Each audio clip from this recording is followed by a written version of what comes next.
Okay, so I thought of starting today's video with that Lucas sequence example where the previous video ended, and there we were actually supposed to demonstrate a use of the second principle of finite induction. However, I have decided not to do that. I leave that to you.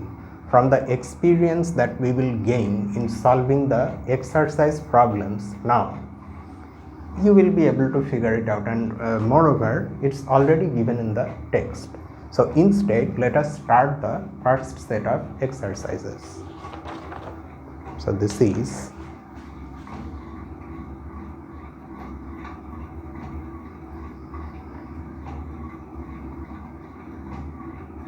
exercises 1.1.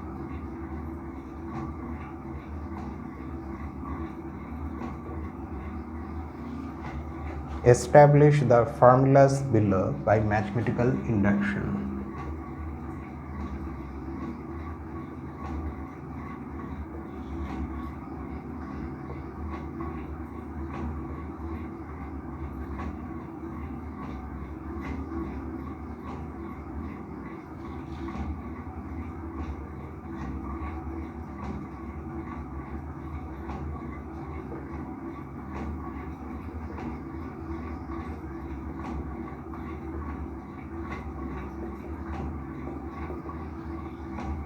So we have quite a few formulas given here.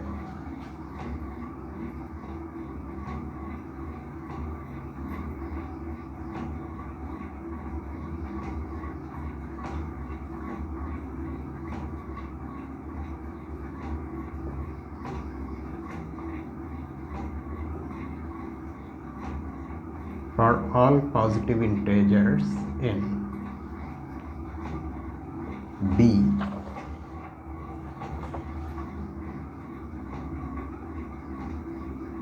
plus 5 etc. plus 2n minus 1 equal to n square for all n greater than or equal to 1. Then C 1 times 2 plus 2 times 3 plus 3 times 4 plus n times n plus 1 is equal to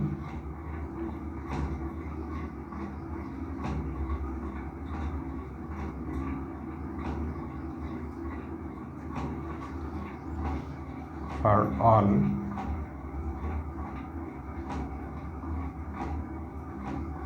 n greater than or equal to 1. D 1 square plus 3 square. Now squares of the first few odd integers, odd natural numbers.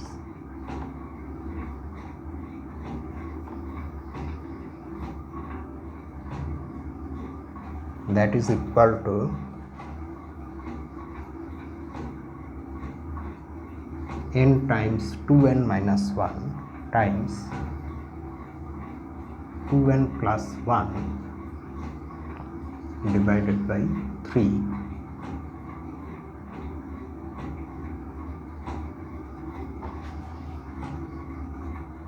and E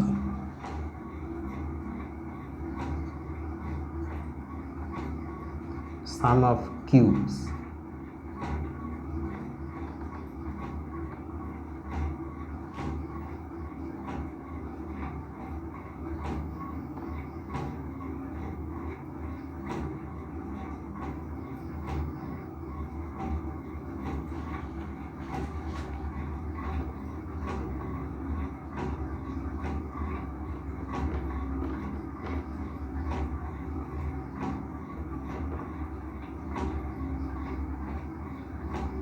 So the strategy is we already know what to do.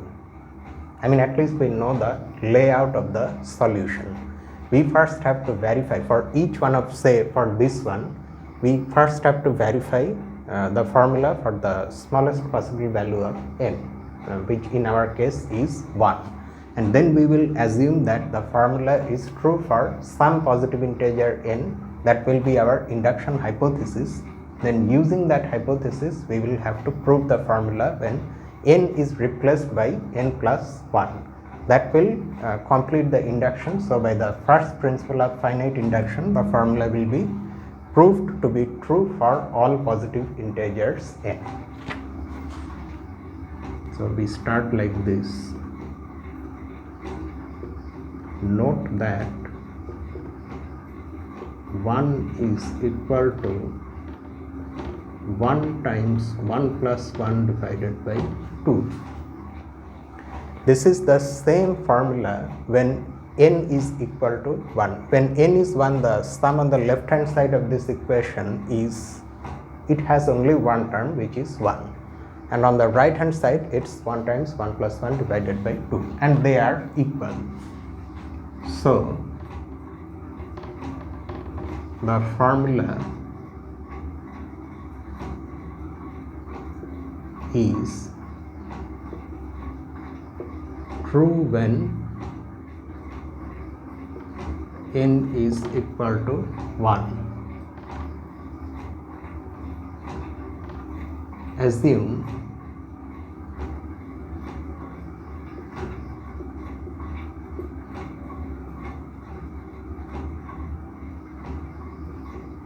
that the formula is true for some integer n greater than or equal to 1, that is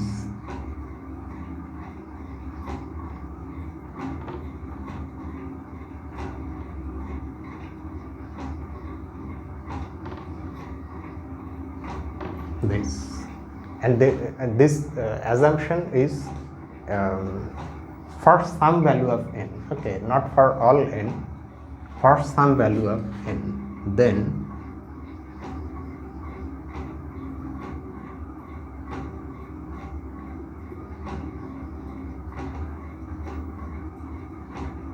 n plus 1. In this sum, if we forget about the last term for a moment, then the other terms form just this sum. So we can use the induction hypothesis to write this sum as n times n plus 1 divided by 2 plus n plus 1.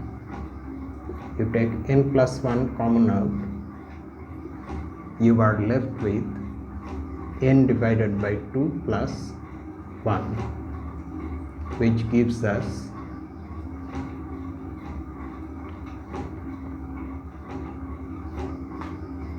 this, which if you look carefully is nothing but the same formula when in place of n we have n plus 1.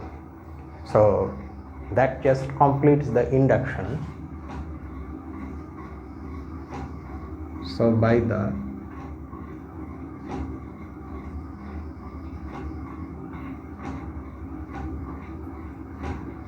first principle of finite induction,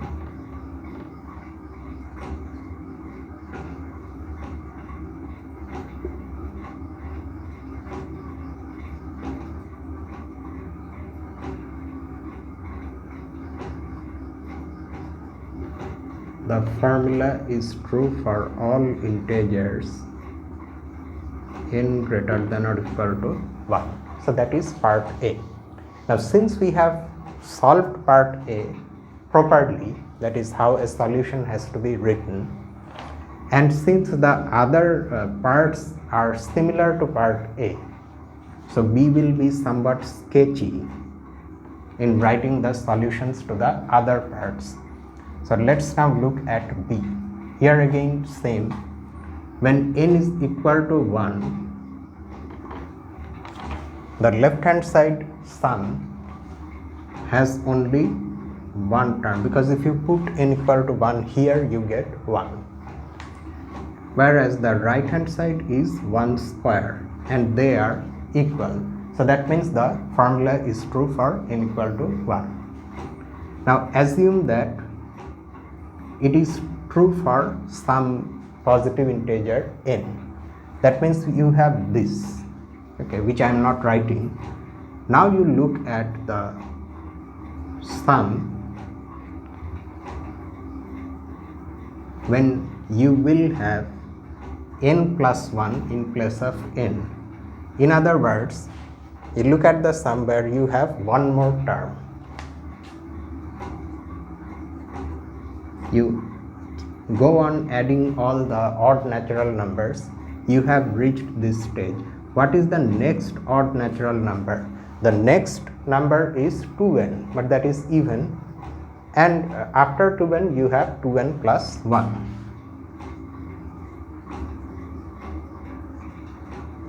If instead of thinking like that you want to directly write the next term, what you do is you replace n by n plus 1, so that the next term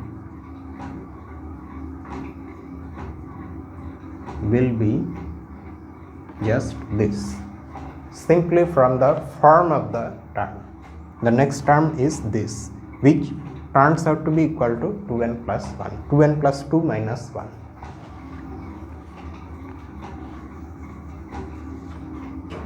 Okay, now forget about the last term. Same thing, this part of the sum gives us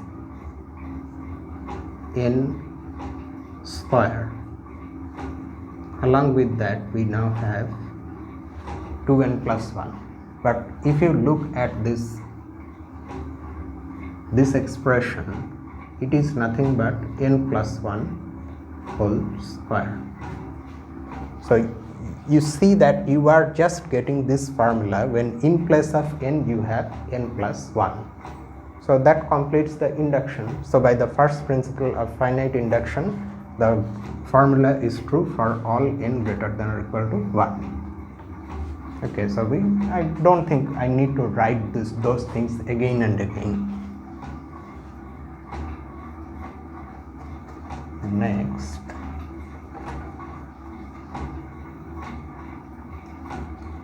sum of the products of two consecutive natural numbers.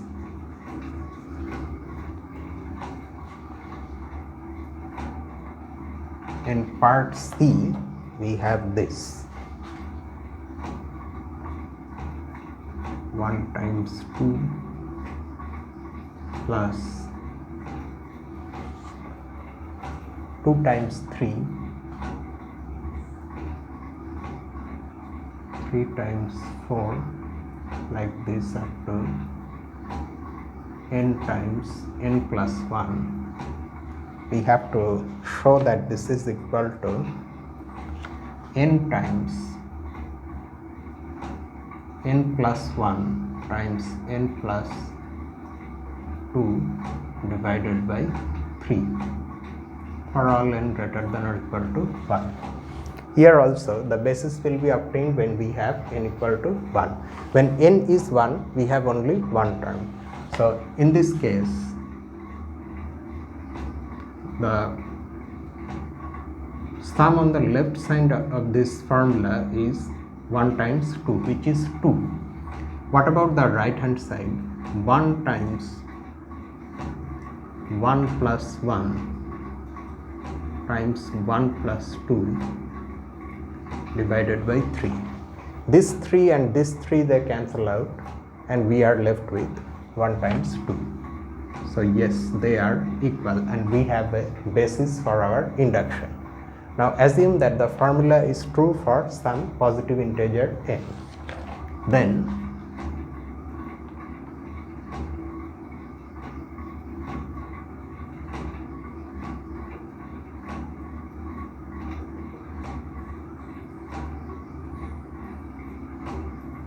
n plus 1 plus n plus 1 times n plus 2. By the induction hypothesis, these terms, except the last one, give us this.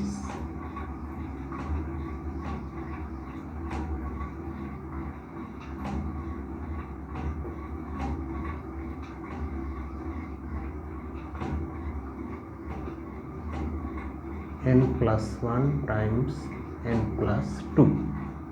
So now what we can do, we can take n plus 1 times n plus 2 common out.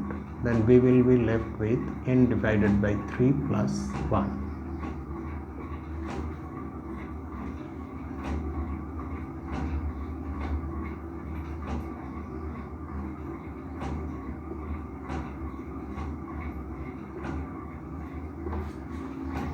So here again we see that this is just the given formula when in place of n we have n plus 1. N plus 1, n plus 1 plus 1, n plus 1 plus 2 divided by 3.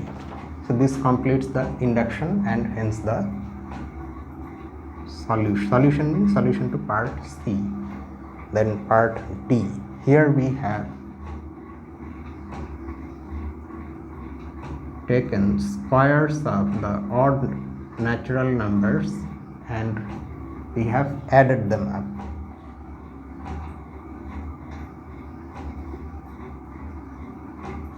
This should be equal to n times 2n minus 1 times 2n plus 1 divided by 3.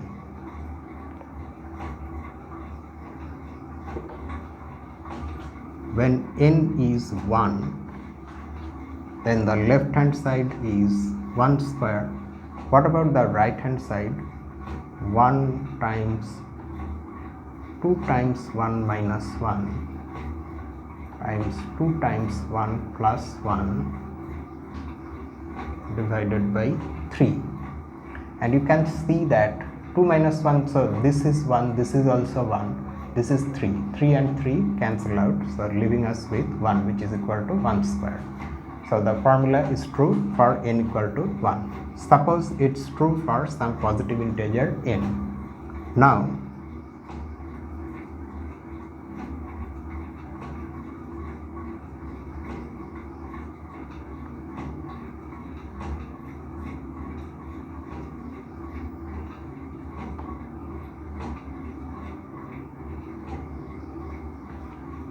we have to calculate this sum.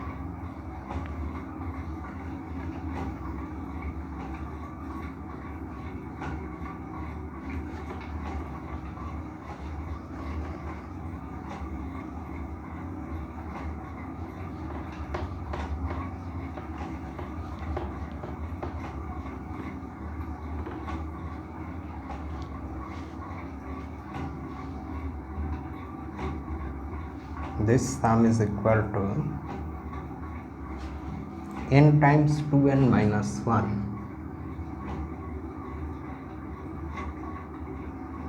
times 2n plus 1 divided by 3 plus 2n plus 1 whole square,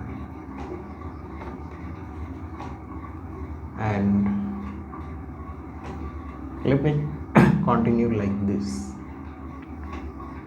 If we take 2n plus 1 divided by 3 common out, then here we will have n times 2n minus 1.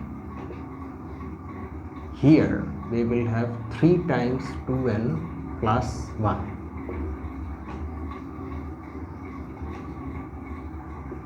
Okay. 2n plus 1 divided by 3, 2n square. 3 times 2n is 6n, minus n is 5n, and then plus 3.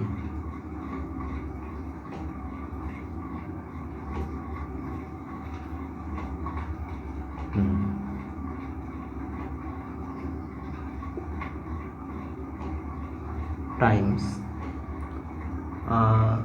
n plus 1. Okay,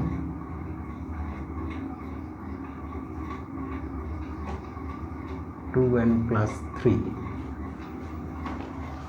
Is this product equal to this? Let's see. 2n square, 3n plus 2n, 5n plus 3. Yes. Now let's arrange the things carefully. In place of n we have n plus 1. Then 2n plus 1 will be 2 times n plus 1 minus 1. This term is equal to this, and 2 times n plus 1 plus 1 is equal to this, divided by 3. So you can see that this is the given formula when in place of n we have n plus 1. So here also, by the first principle of finite induction, the given formula is true for all positive integers n. And finally, we have the sum of the cubes.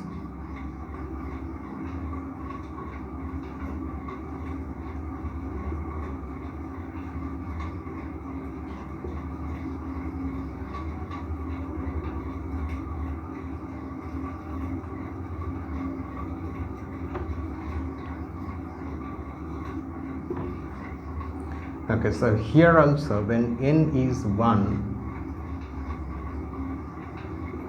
then the left hand side is 1 cube. What is the right hand side? The right hand side is 1 square, and they are equal. So we have a basis for our induction. Assume that the formula is true for some positive integer n. Then 1 cube plus 2 cube plus 3 cube, etc., plus n cube plus n plus 1 whole cube. Use the induction hypothesis to write n times n plus 1 divided by 2 whole square for this part, plus the last term.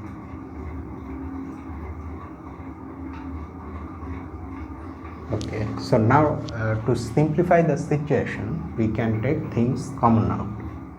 What we will take common out is this. Here we have n plus 1 whole square, and here we have n plus 1 whole cube.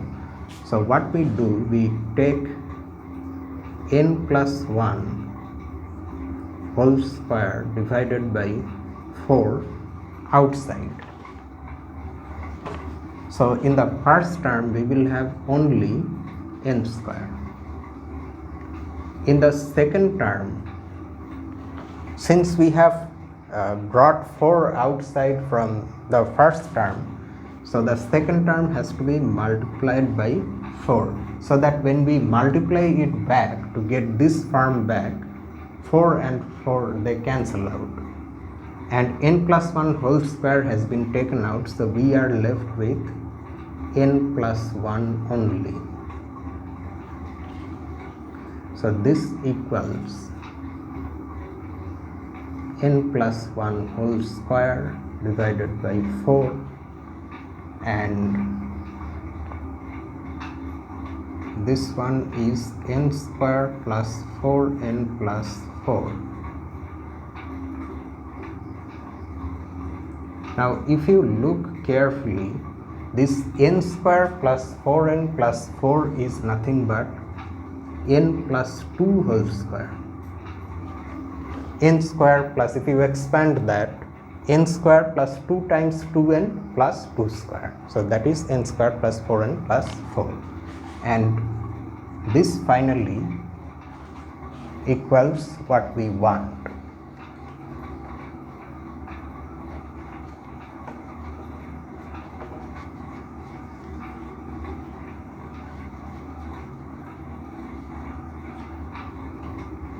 That is, this is equal to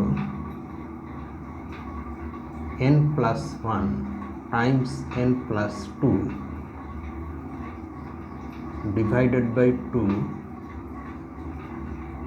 square. So which is just the given formula when we have n plus 1 in place of n.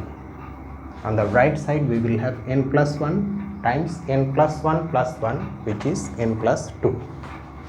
So this completes the solution to the first exercise.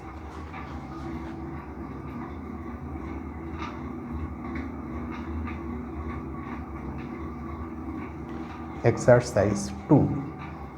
If r is not equal to 1, r is some real number that is not equal to 1, show that for any positive integer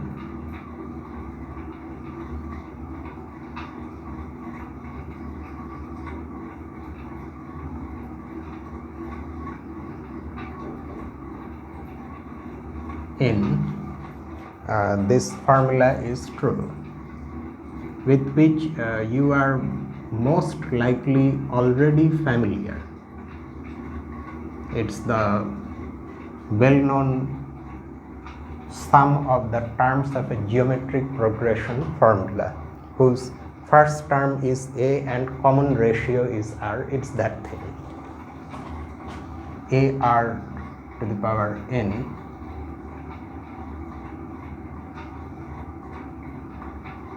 although in the proof that you may have encountered in lower standards, that proof clearly does not use induction. It uses an observation about this type of series, finite series.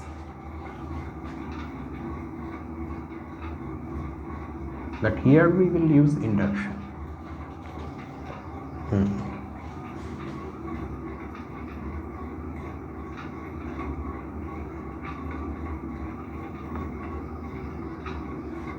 Okay, one thing to say before we proceed. Normally when we apply induction, the first principle or the second principle, we don't usually mention anything. And these exercises are appearing at the end of this section, which is about induction. So here we are writing the solutions in a particular manner. We are not starting by writing that we are going to apply induction to prove the statement. But when you are out in the wild, out in the mathematical wild, where you have got some statement which you think is true and it involves natural numbers, you want to use induction to prove it, then what we usually do is we write a line before the solution like this. We are applying induction, or we will apply induction on the variable n, which is the general natural number. Here, however, so that's what out of habit I was about to write, that we will apply induction on n. But then I noticed that we are already discussing about induction, so I am not going to write anything like that. But in general we do outside of this type of environment. That's what I was saying, out in the mathematical wild. Okay, so for here we will directly write for n equal to 1. Oh, but there is one more point here. The n that we have here is not starting from 1 but from 0 actually, because here this term is also a term of this form, which is ar to the power 0. Okay, so that's why we have to start our induction from 0. For n equal to 0, the given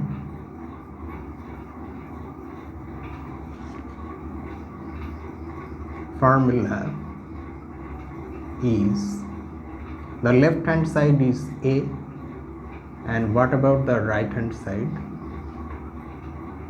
A times r to the power 0 plus 1 minus 1 divided by r minus 1, which is true.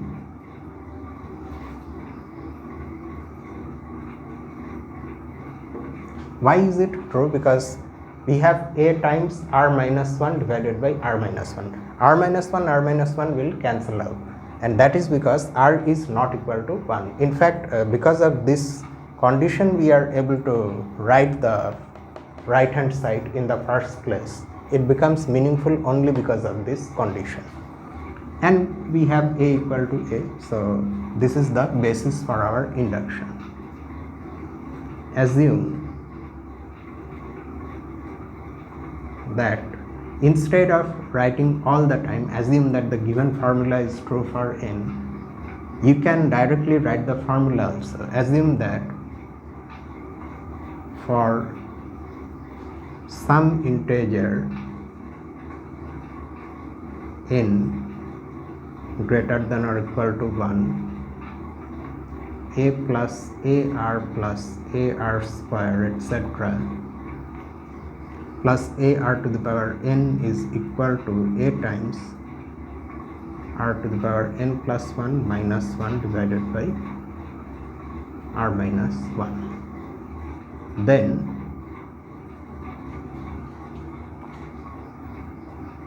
a plus ar square excuse me, plus ar to the power n plus ar to the power n plus 1. Induction is something that is always used in mathematics, almost everywhere. Wherever there is a statement that is about that depends only on one or more than one natural number variable, we use induction. However, looking at these simple problems, you may be misguided into thinking that all induction proofs or all induction procedures are this simple. It's rarely the case. The strategy is there. You have a statement about positive integers or about integers in general, which start from some fixed integer and then go on indefinitely. Then to prove such a thing using induction, the strategy, you know the strategy. You first have to prove a basis, then you have to make the induction hypothesis, then from the induction hypothesis we have to prove that the result is true for the next stage, which is known as the induction step. Now it's rarely the case that the induction step is extremely straightforward. It is the other way. It's actually extremely difficult to pull off the induction step, but people have used induction cleverly. So everything lies in showing that the formula is true for the next stage based on the assumption that it's true for some stage. And believe me when I say this, that this can be extremely difficult. So for the first terms except the last one, they give us this: a times r to the power n plus 1 divided by r minus 1 plus a times r to the power n plus 1. So since we will need r minus 1 in the denominator in the final expression, so let's write r minus 1 here. Minus a plus if I do the multiplication also simultaneously, I will get a r to the power n plus 2 minus a r to the power n plus 1. I think it's becoming more, it's you can't see it properly. Let me write it in the next line, and let me use 2 steps also. No point in rushing through the calculation and making mistakes.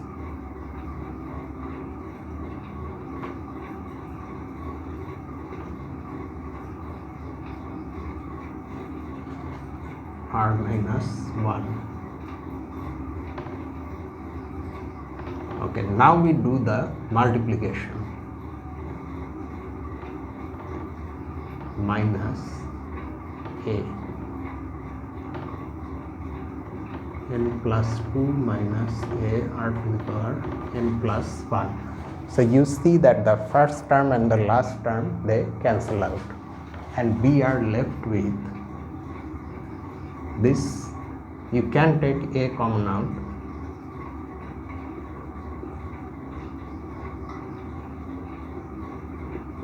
so which is nothing but the right hand side of the given formula when you have n plus 1 in place of n. So that means we are done.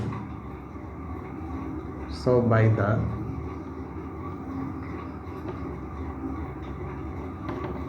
first principle of finite induction,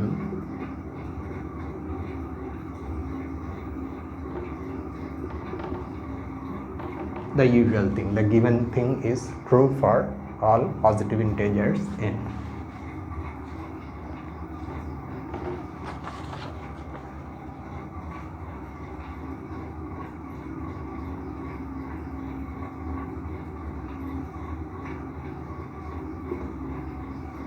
Okay, now yes, here now in the third exercise we have to use the second principle of finite induction. It becomes necessary for us to use that.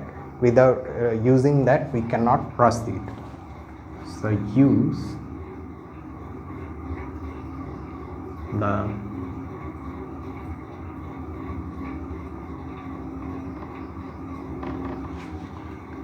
second principle of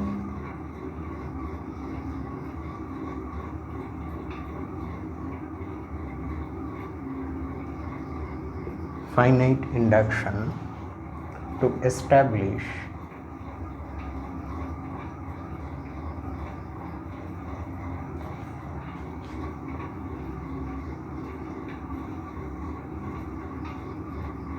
that for all n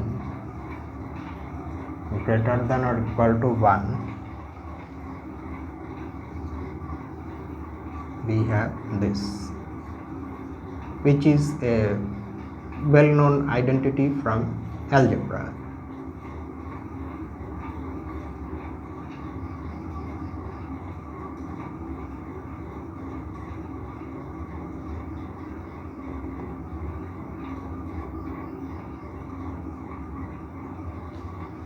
And a hint is also given.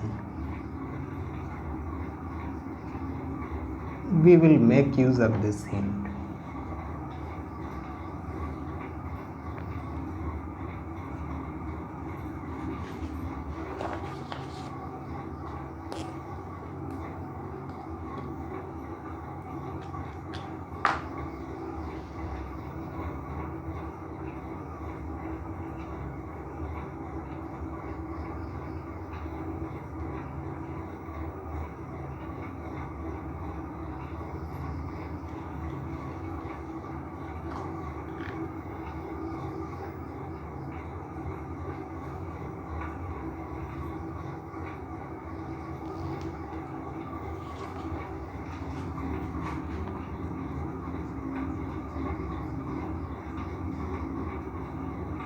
A to the power n plus 1 minus 1 is equal to a plus 1 times this minus a times a to the power n minus 1 minus 1.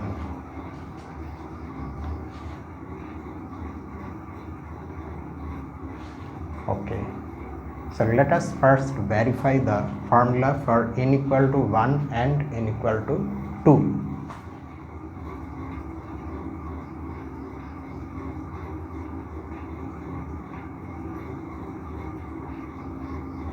Note that a to the power 1 minus 1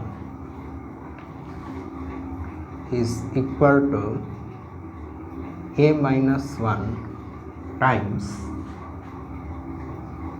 1. It's this formula when in place of n we have 1. The left hand side is clear.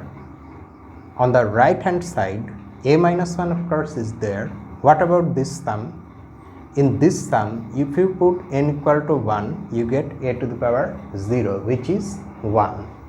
So that's why we have written 1.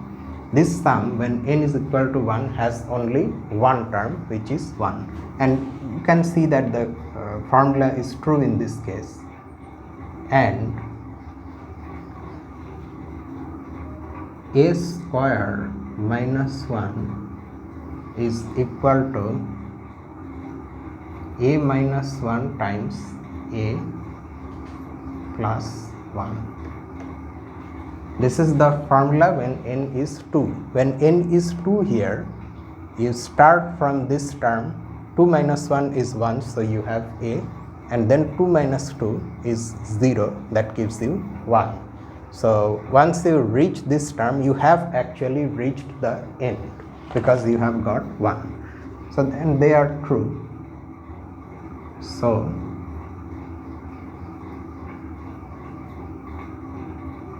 the formula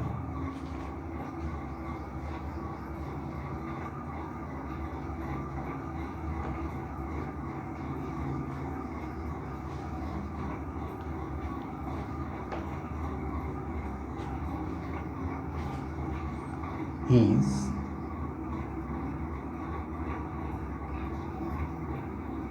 true for n equal to 1 and n equal to 2.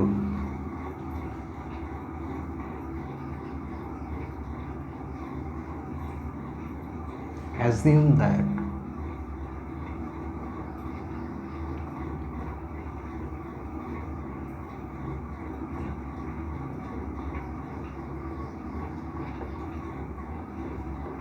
the formula is true for k equal to 1, 2, etc. up to n minus 1, where n is greater than or equal to 3 and it is some integer. So this induction hypothesis is the one that we use in the second principle of finite induction. Now a to the power n plus 1 minus 1, and this is where we use the hint.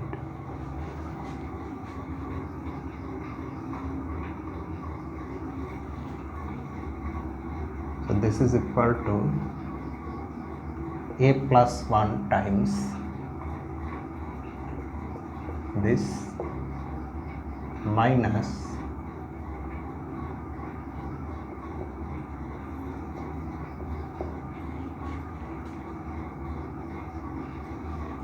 okay. Now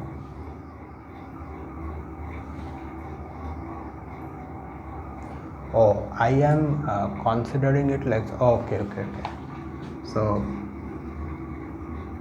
we won't consider a to the power n plus 1, but we will consider a to the power n itself. Then we will have n minus 1 and n minus 2 here.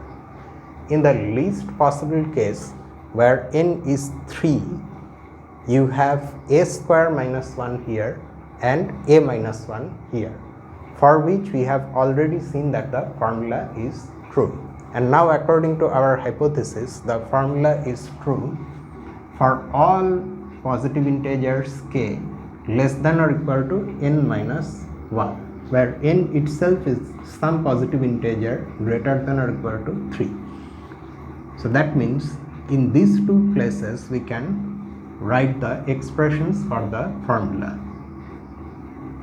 and that's what we are going to do precisely. So a to the power n minus 1 can be, in its place we can write a minus 1 times a to the power n minus 2 plus a plus 1 minus a. In its place we can write a minus 1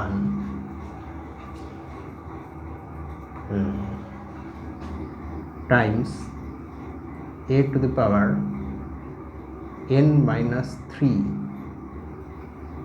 plus etc. plus a plus 1. Now we have a minus 1 in both these terms, that is, it's a difference of two terms. So let's take a minus 1 common out. Then we have a plus 1 times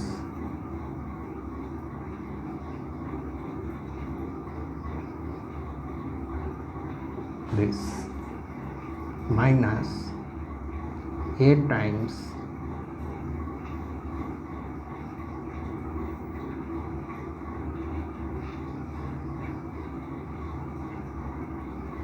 okay. Now we have to carefully arrange things in such a way that, because we have a minus sign, that there will be many cancellations. Let us first write the first term of this sum separately with a plus 1. That gives us a plus 1 times a to the power n minus 2 plus a plus 1 times a to the power n minus 3 plus a plus 1.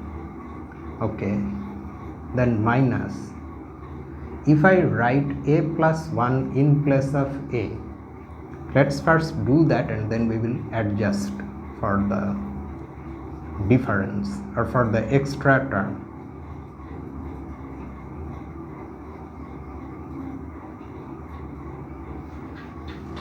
So we have brought extra minus of this sum, so that means we have to add the sum, plus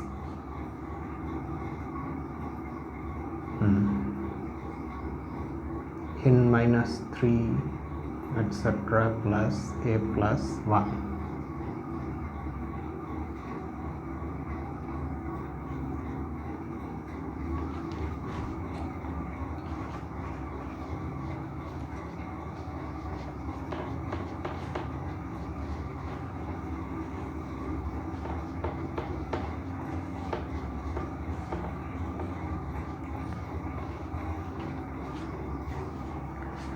Now these two things cancel out, this term and this term, and we are left with what? Let's see, a minus 1, and let's multiply these things out. A to the power n minus 1 plus a to the power n minus 2 plus this.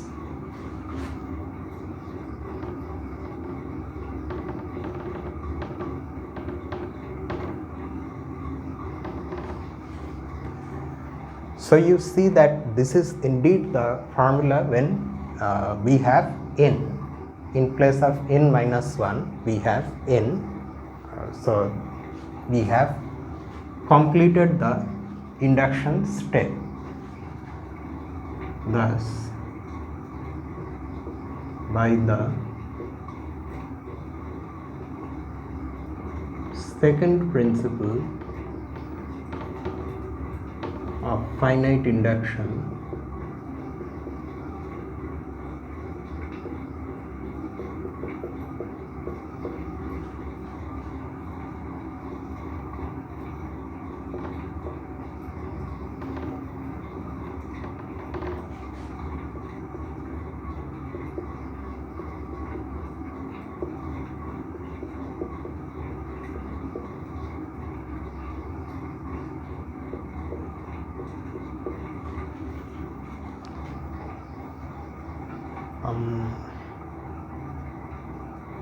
Yeah, okay.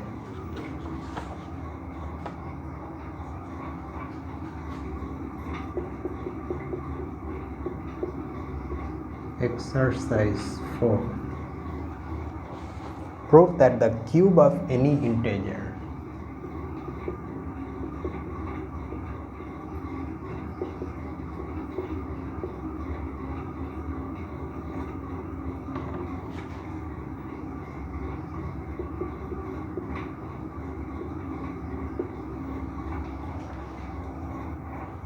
can be written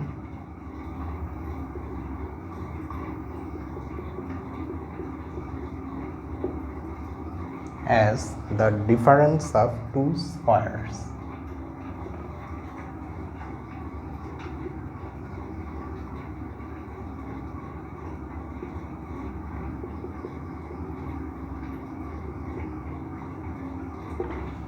And a hint is given which actually gives away the solution completely. Notice that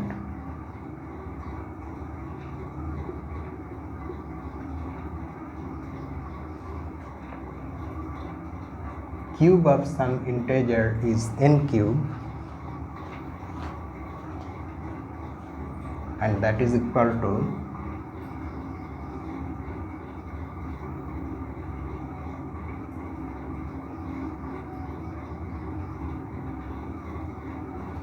minus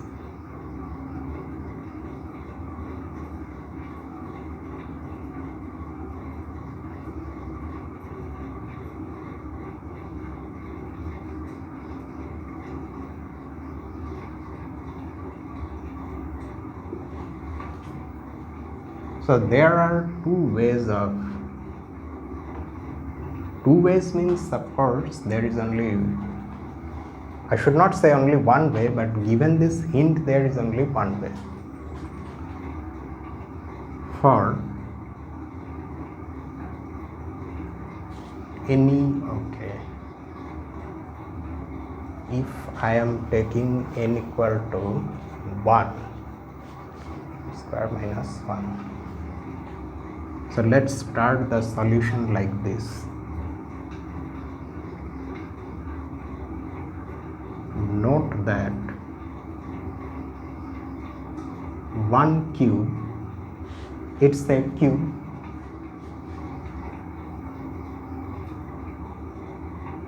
is equal to, oh, okay, I cannot write 1 cube can be written as a sum of, I mean a difference of two squares.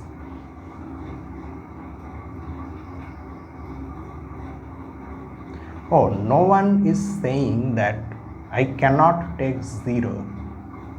Yes, so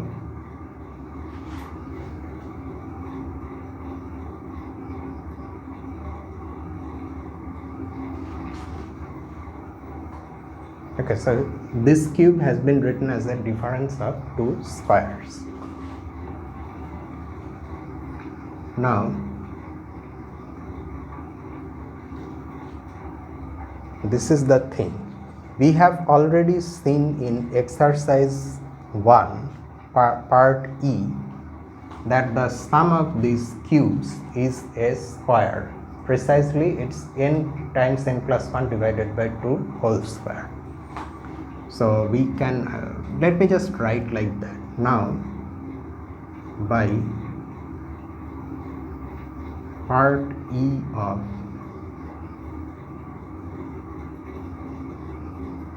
exercise 1, for any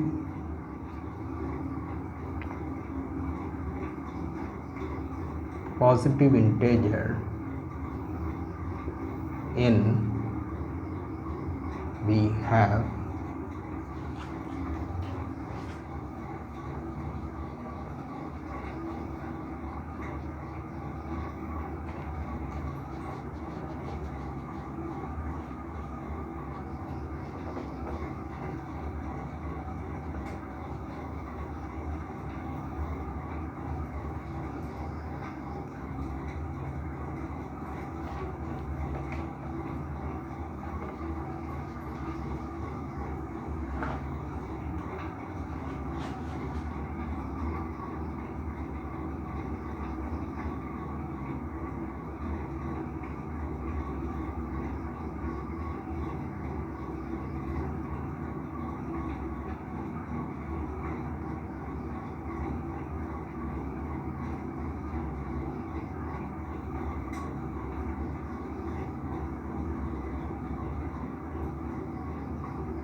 greater than 1. We have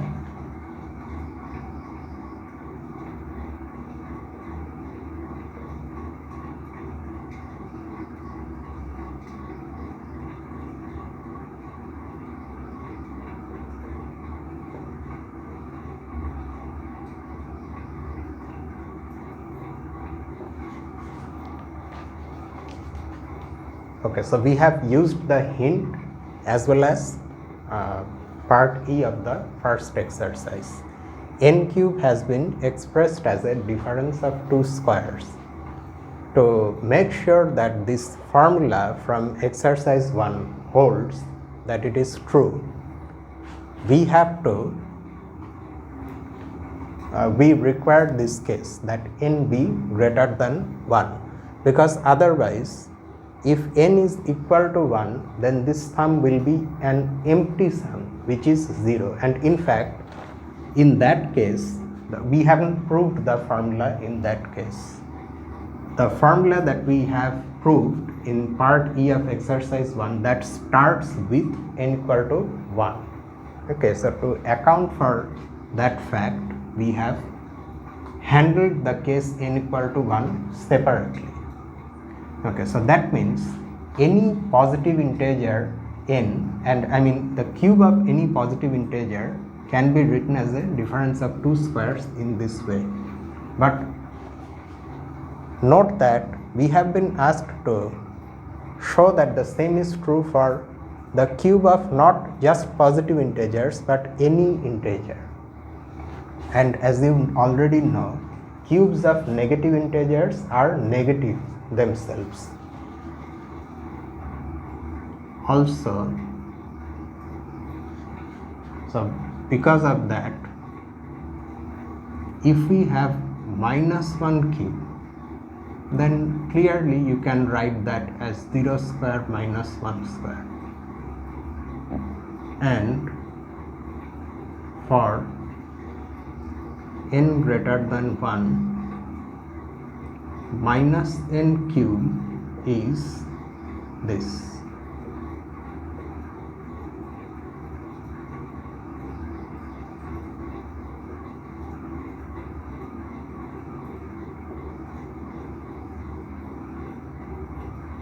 These are also differences of squares. So this completes the solution. If you don't want to use this part E of exercise 1, you have to prove this relation in this solution itself and then use it.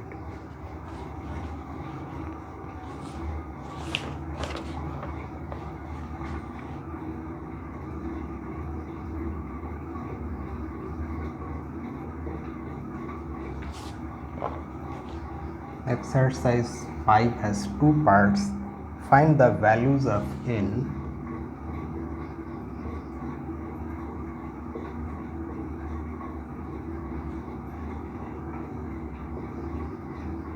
less than or equal to 7 for which n factorial plus 1 is a perfect square.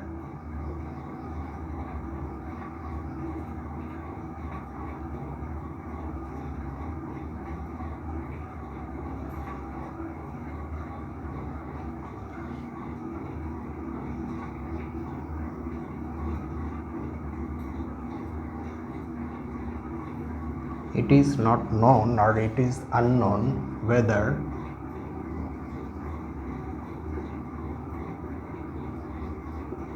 n factorial plus 1 is a square for any n greater than 7. I don't really know what the correct status of this statement is right now, the current status, because this book has been written quite a while ago. Maybe number theorists have come up with an n for which is greater than 7, and for which n factorial plus 1 is a perfect square. I haven't searched this up.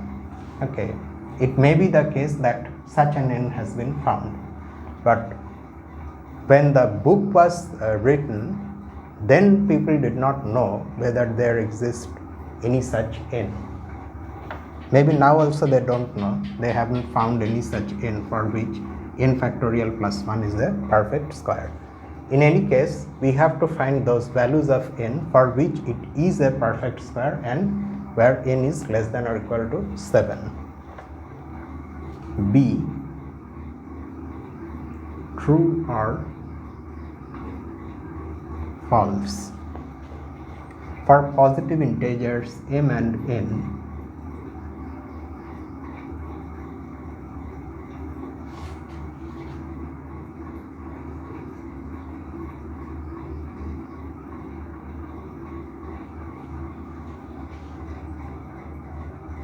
mn factorial is equal to m factorial times n factorial, and m plus n factorial is equal to, no, this is not possible at all. Factorial function does not preserve arithmetic operations like this. Okay, let's see the solution.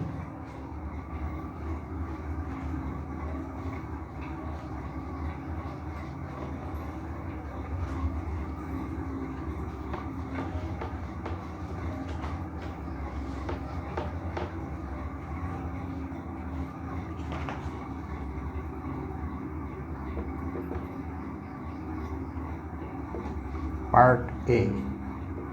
We just have to show the calculations. 1 factorial plus 1 is 2, which is not a perfect square. 2 factorial plus 1 is 3, which is again not a perfect square. 3 factorial plus 1 is 6 plus 1, 7, which is also not a perfect square. In fact, these are primes. 4 factorial plus 1 is 24 plus 1, 25. Yes, this is a perfect square. 5 factorial plus 1 is 5 factorial is 4 factorial, which is 24 times 5, 120. 120 plus 1, 121. So this is also a perfect square. 11 square. 6 factorial plus 1 is 720 plus 1, 721. This is not a perfect square. And finally, 7 factorial plus 1 turns out to be equal to 5041. It can be calculated, which happens to be the square of 71. So 3 values of n in the range from 1 through 7 for which n factorial plus 1 is a perfect square. N equal to 4, n equal to 5 and n equal to 7. And we don't really know if any other value exists. For B, it's rather easy to produce counterexamples. False, or rather, both the statements, means these formulas, are false.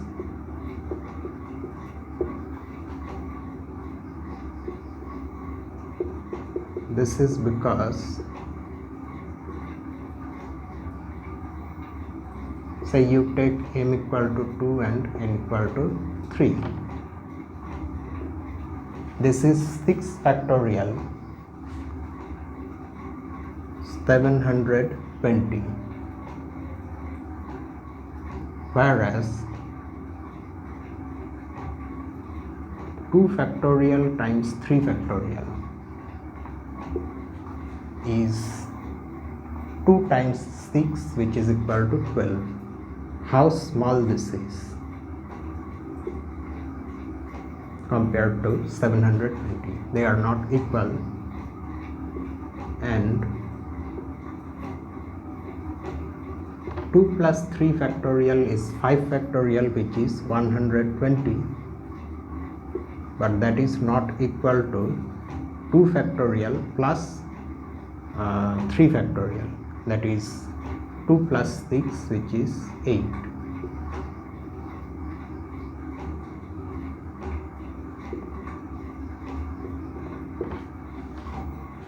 Okay,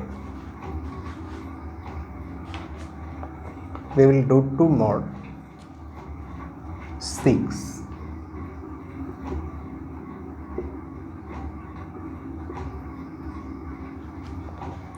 Prove that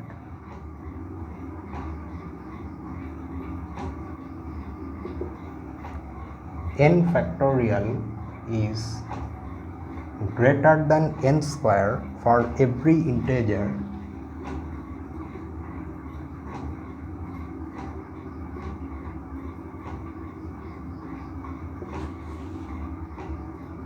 n greater than or equal to 4, whereas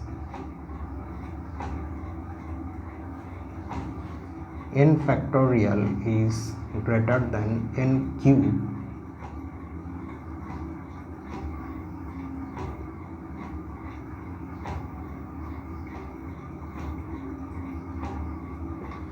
for this.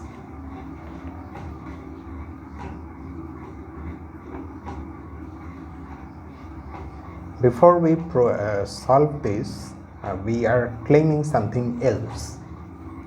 We claim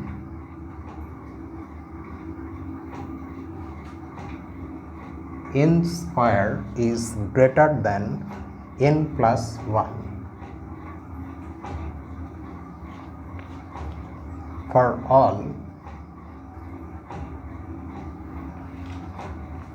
integers n greater than or equal to 4.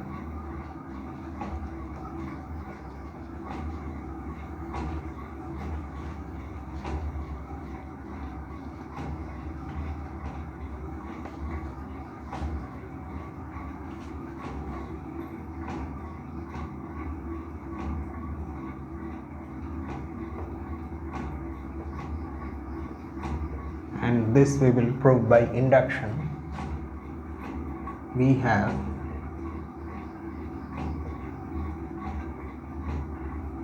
four square equal to 16. This is greater than 5, which is 4 plus 1.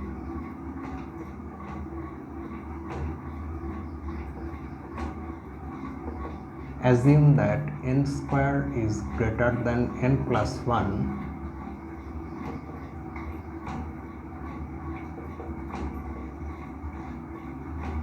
For some integer n greater than or equal to 4, then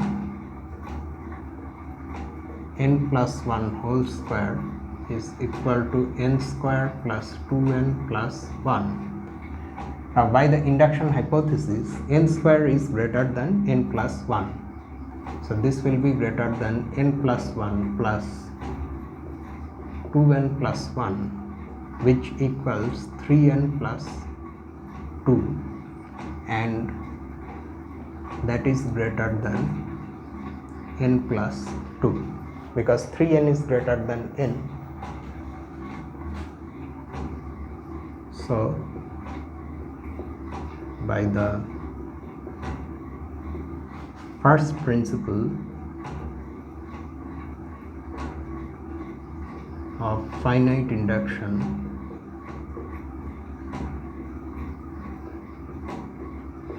we will only be writing this thing fully for some time, after which we will simply write, so by induction the formula is true.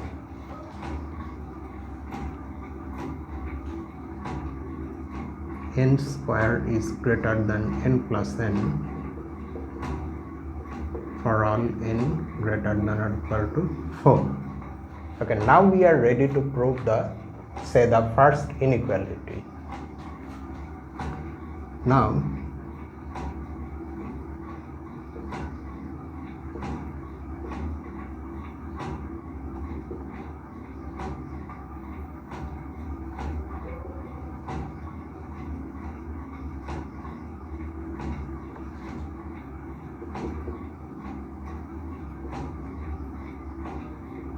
four factorial is 24, which is greater than 16, that is 4 square.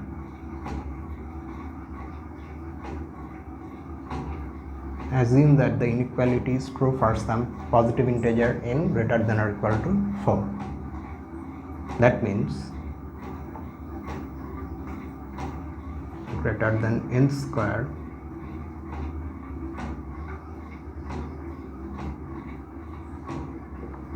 for some integer n greater than or equal to 4. Then n plus 1 factorial, that equals n factorial times n plus 1. By the induction hypothesis, n factorial is greater than n square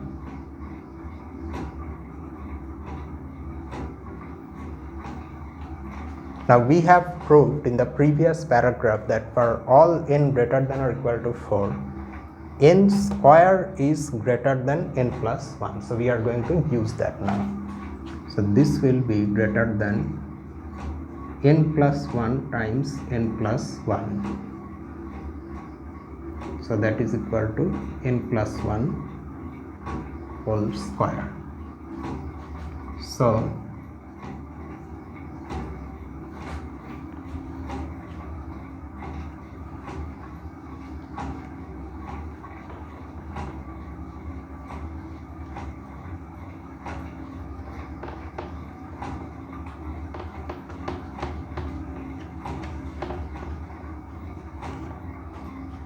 by the first principle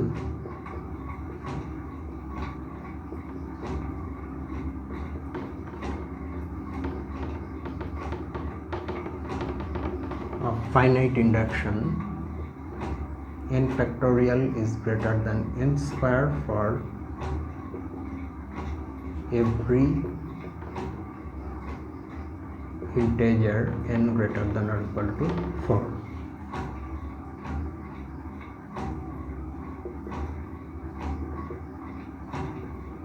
One can similarly prove this for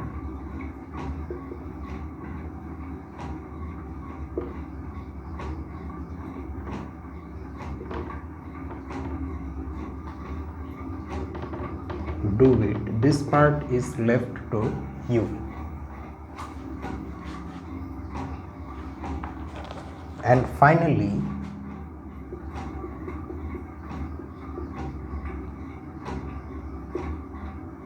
let's solve exercise 7.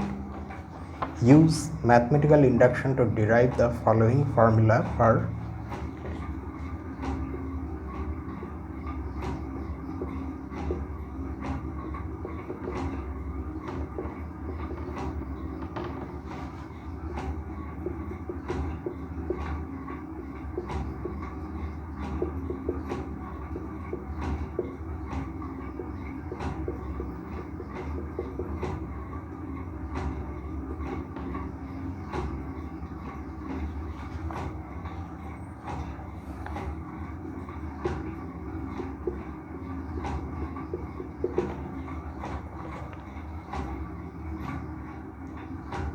one times 1 factorial plus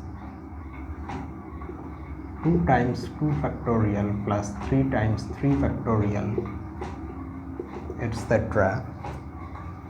plus n times n factorial is equal to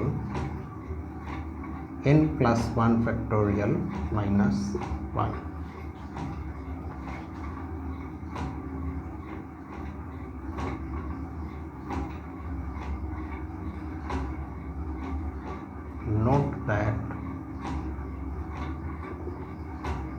when n is 1, the sum on the left side has only one term, namely this one. So the left hand side is 1. And what about the right hand side? It becomes 1 plus 1 factorial minus 1, that is 2 factorial minus 1, which is also equal to 1. So in this case the formula is true.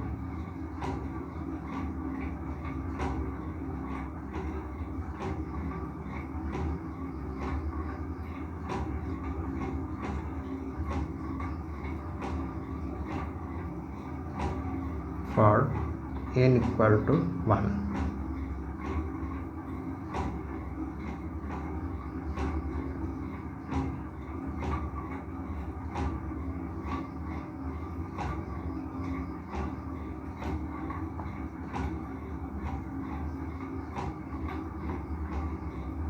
Is true for some positive integer n, then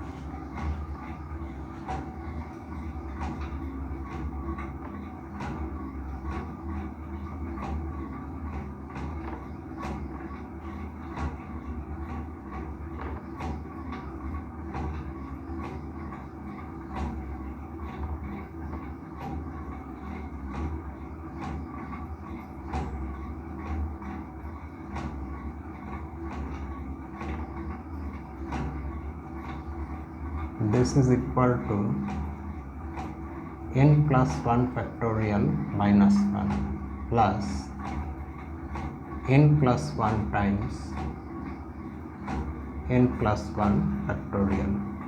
So what we do, we take n plus 1 factorial common out from the first and the third term.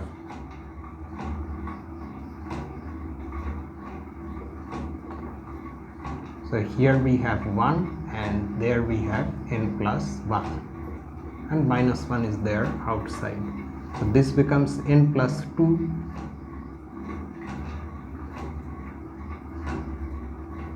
times n plus 1 factorial minus 1, which is nothing but n plus 2 factorial minus 1. So you see that the formula is also true when we replace n by n plus 1. If we have n plus 1 in place of n here, you get this sum. On the right hand side you have this. So that's it. So by the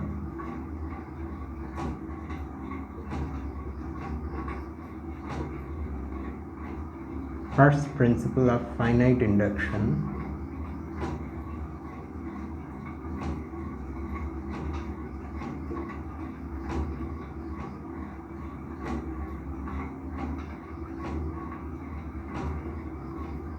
the given formula is true for all integers n greater than or equal to 1. Okay, now having solved these exercises, let us now turn to the second chapter, because one of you requested for that. So let's start the second chapter.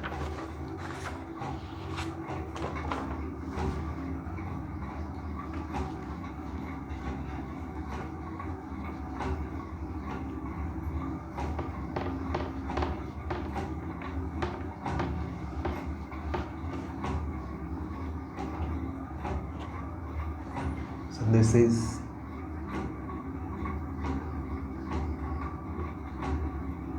chapter 2, divisibility theory in the integers.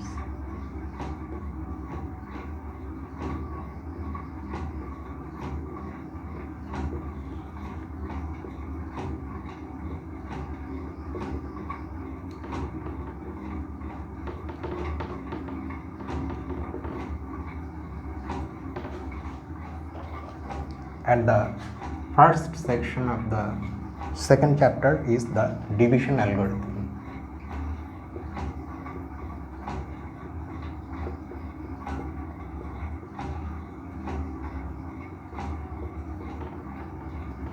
Which is where number theory actually starts.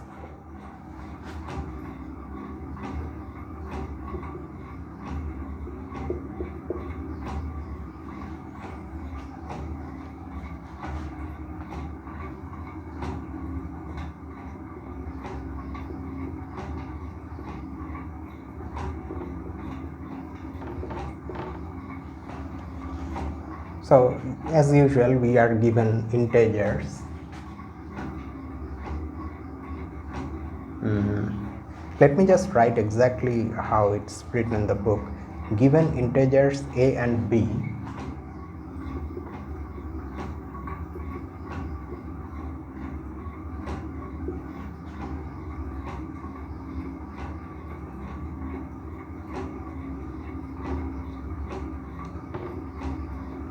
with b positive,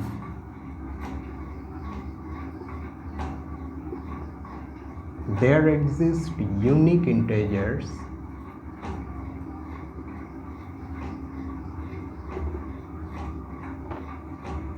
q and r such that a is equal to qb plus r, where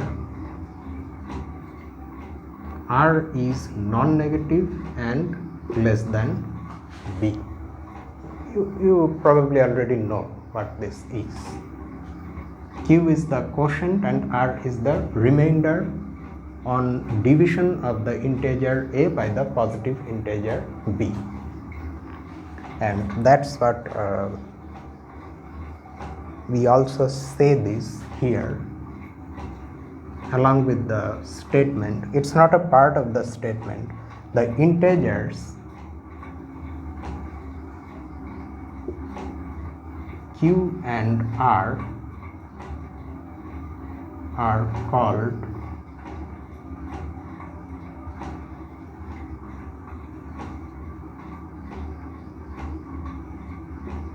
respectively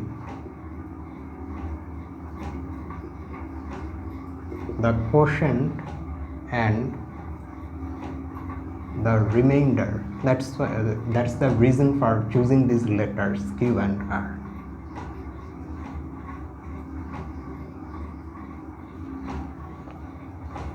In the division of a by b.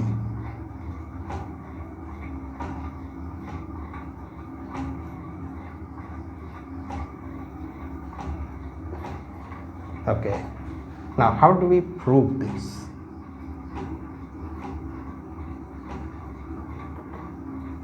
The proof is a consequence of the well-ordering principle, because we are using the well-ordering principle as the starting point in this book. From that we have in fact proved the principle of mathematical induction, both the first and the second version. We have proved the Archimedean property. Have we proved the Archimedean property, or have we only mentioned? I think we proved the Archimedean property, if I am remembering correctly. And now the division algorithm also is a consequence of the well-ordering principle. Okay, so we start by considering a set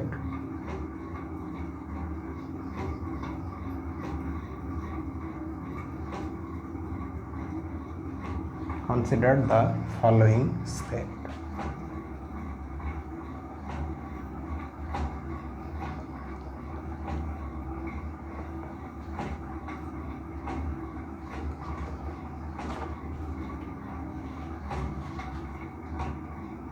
S, which is defined to be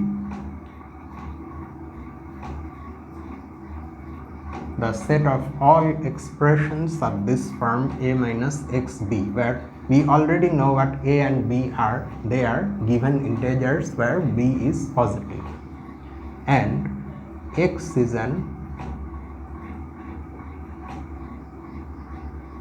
integer and a minus xb is non-negative. In other words, we are considering all the integers of this form a minus xb, where x itself is an integer, that are non-negative, and S is the set of such integers. Okay. Now the first job to see is that S is a non-empty set. Since B is given to be positive and B is an integer, we have B greater than or equal to 1,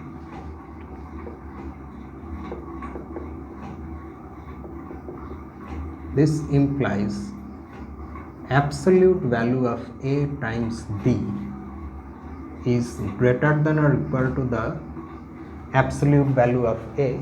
So what we have done, we have multiplied on both sides of this inequality by absolute value of A, which we can do because absolute value of A is a non-negative integer. It can either be 0 or a positive integer, it can never be negative.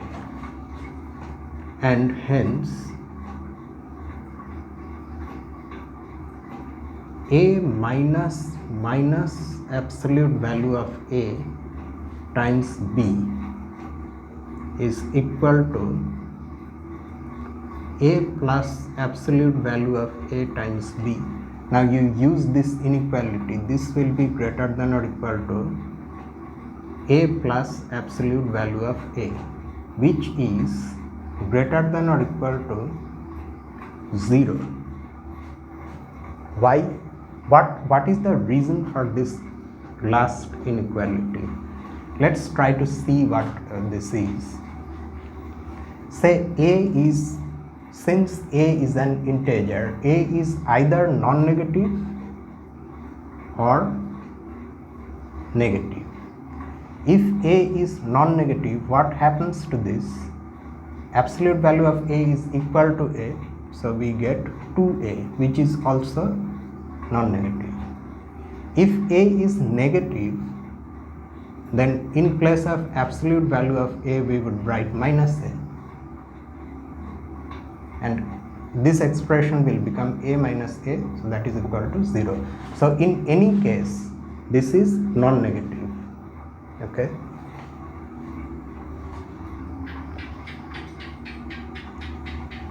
So what do we have now?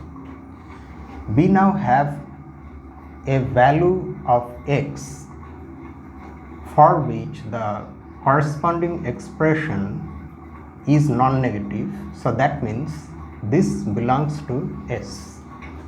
Thus, for x equal to this, the integer A minus xb belongs to S. So S is non-empty.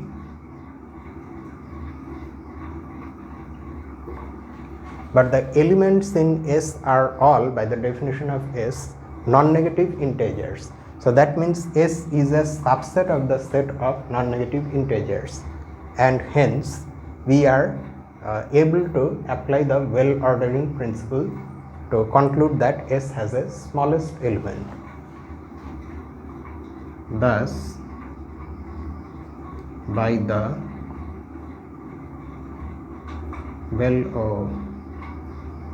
the author is using capital letters.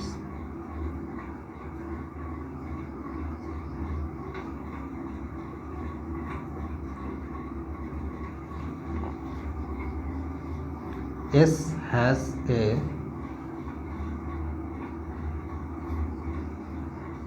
smallest element R, But because all the elements in S are of this form, R should also be of that form. So that means R should be equal to A minus QB, where Q is some integer. One more thing that is immediately true is that since all the elements in S are non-negative, R is also non-negative. Note that R is greater than or equal to 0. And we have already got what we wanted. A is equal to QB plus R, but there is one more thing that we need, namely this inequality. R should be less than B. Now suppose that is not the case. To the contrary, we suppose that R is greater than or equal to B.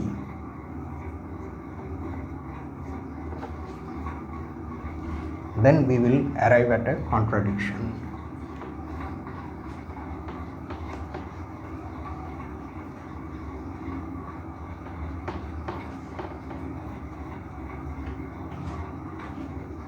Then A minus Q plus 1 B. Then let's consider this integer.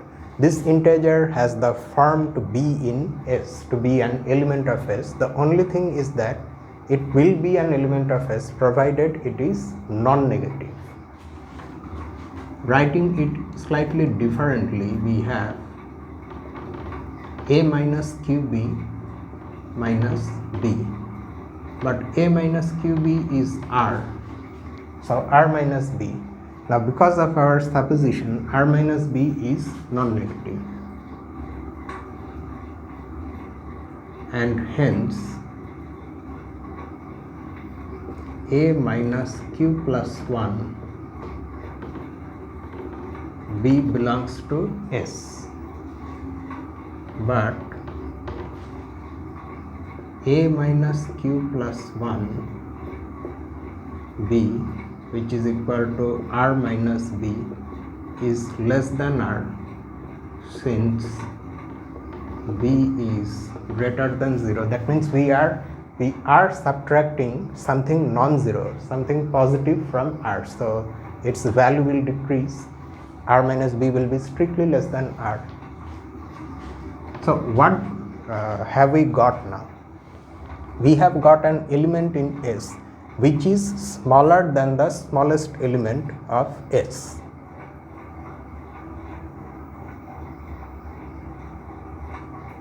See here, S has the smallest element R, and this is clearly not possible. Thus, we have got an element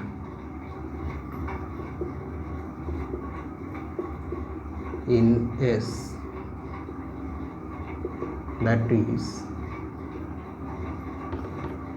smaller than its smallest element R, a contradiction.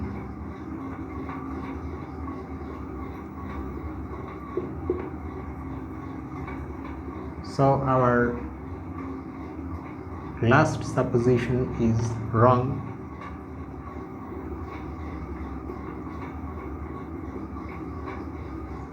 Last supposition is this one, that is, we must have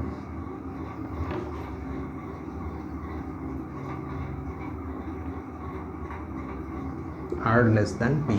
We now have all the pieces we need to say that there exists a quotient and a remainder which behave so and like in this way, in this manner. But still there is something else we need to prove. Namely, we need to prove the uniqueness of the quotient and remainder. That for a given A and B, where A is any integer and B is a positive integer, there will be exactly one quotient and exactly one remainder in the sense that they satisfy the given equation and inequalities. So that is the next thing. Next,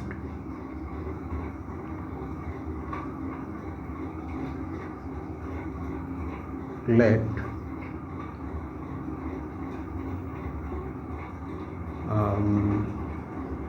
let there be integers q prime and r prime such that a is equal to q prime b plus r prime and r prime is also non-negative and less than b. Then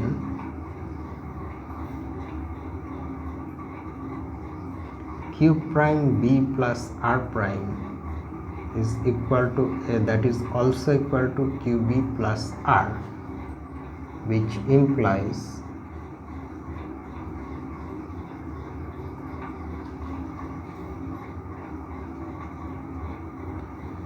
say q prime minus q times b is equal to r minus r prime, or absolute, if we take absolute value on both sides, then we will get this. Wonder why we don't need absolute value for b? It's because b is given to be positive.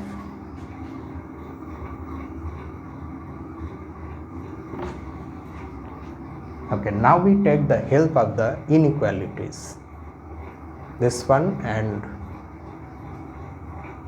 this one, but I don't think I have written it here fully. Anyway, you understand what I am talking about. Now,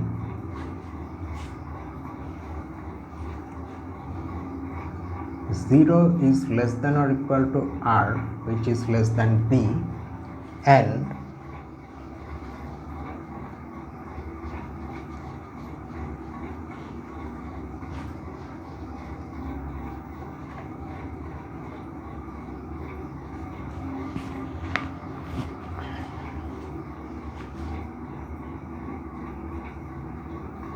zero is also less than or equal to r prime, that is less than b. Okay, so we have r minus r prime. Thus, let us start with minus b. Minus b, if you multiply on both sides of this last inequality by minus 1, then you will get minus b less than minus r prime. Okay, now minus r prime itself is less than or equal to r minus r prime. Why is that so? It's because if you can cancel minus r prime from both sides of this inequality, that will leave you with 0 less than or equal to r, which is true.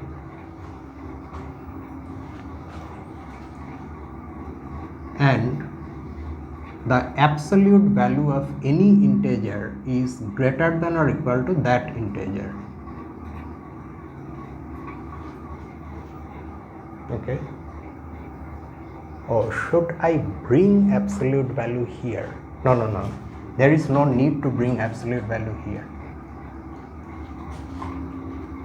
It will make the calculation more complicated. Okay.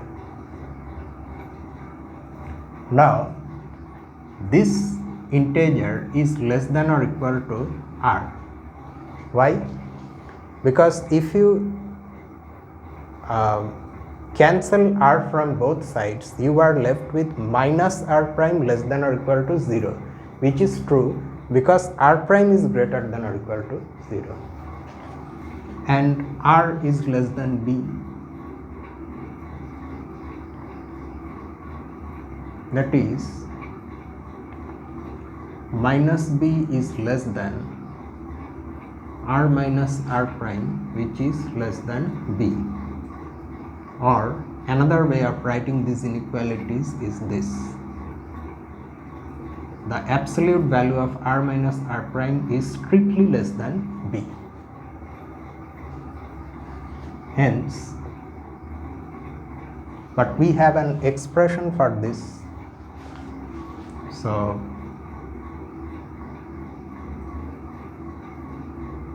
the absolute value of q prime minus q times b is less than b, and since b is greater than 0, we have this strictly less than 1. We can cancel b from both sides, or rather more accurately we can divide both sides by b or multiply both sides by 1 over b, and this being an absolute value is always greater than or equal to 0. Now you look at this final set of inequalities. The quantity here is an integer. It has to be less than 1 and it is greater than or equal to 0. Since this is an integer, the only possibility is that this has to be equal to 0, because between 0 and 1 there is no integer. There is no integer that is strictly less than 1 and strictly greater than 0. Since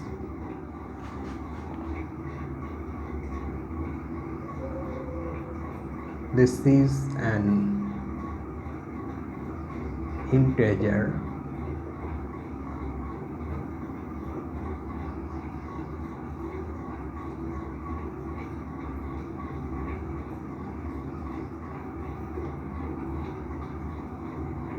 thus q prime is equal to q.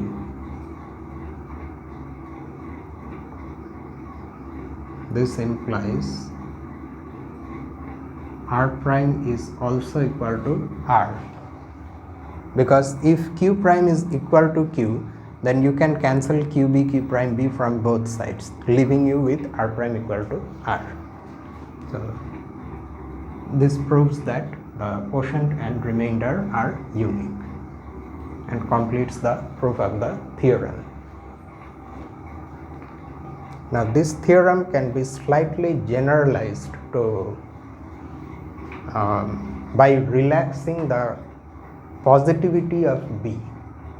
Okay, we are no longer restricting b to be a positive integer but a non-zero integer. You cannot allow b to be 0, of course, because then the theorem does not work. But we can allow b to be negative. So for that, let us see the corollary. Let a and b be integers with b not equal to 0.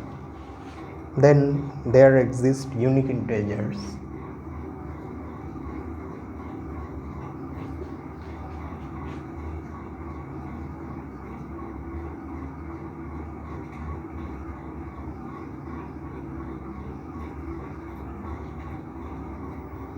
Q and R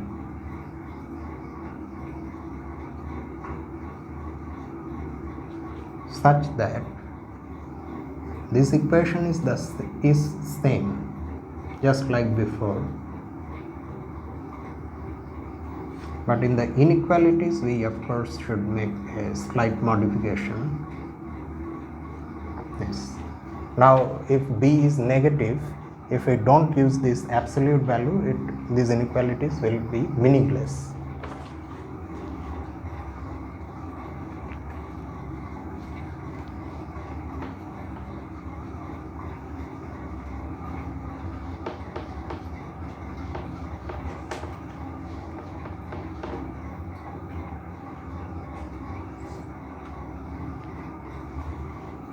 you can view the division algorithm as an attempt by the divisor B to get as close to A as possible, and by what method, in what manner, by jumping from one multiple of B to the next.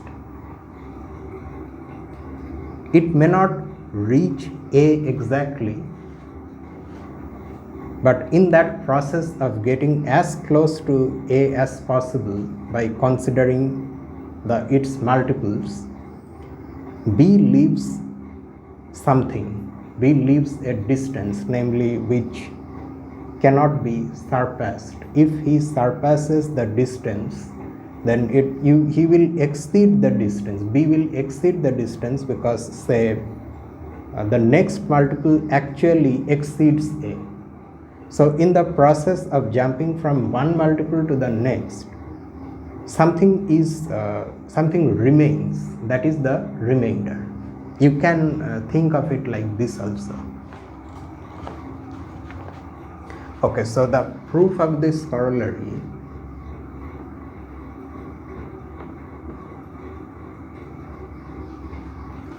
the corollary of course is just simply the previous theorem if B is a positive integer. So we only need to consider the case where B is negative.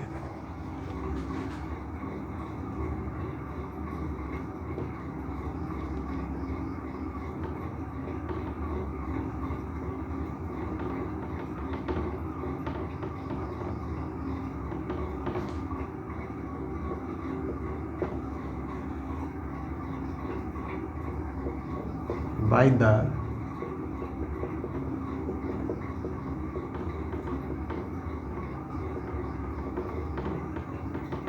division algorithm,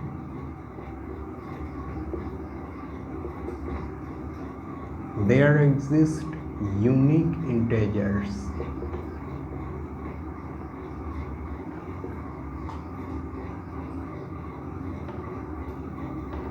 Q prime and R such that A is equal to Q prime absolute value of B plus R, where R satisfies these inequalities. If B is a negative integer, then absolute value of B is a positive integer. So for that you can apply the ordinary division algorithm to get integers Q prime and R like this. Taking Q equal to minus Q prime, we get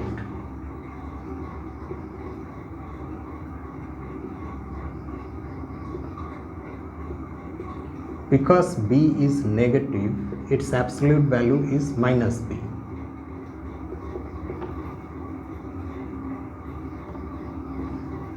Minus Q prime is again an integer which we are denoting by Q.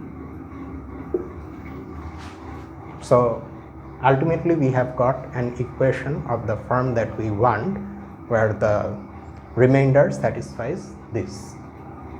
Okay. Now strictly speaking, you have to also show the uniqueness here.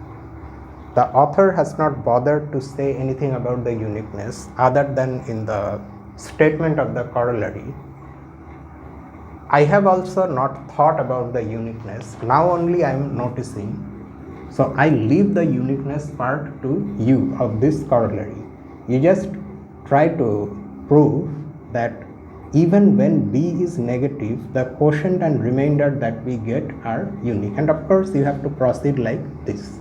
Maybe in this case the situation is much easier than what we have here, maybe. Okay, so that part I leave to you. So although I am completing the proof, it's strictly speaking incomplete. Once you complete that part, then it will be complete.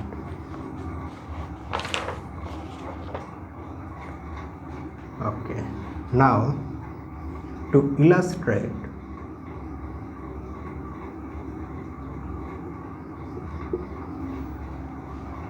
the division algorithm,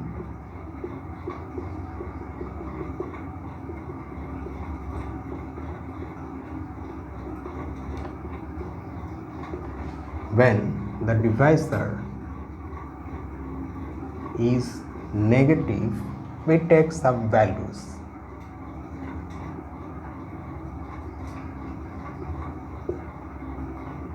Let's take the divisor itself to be -7.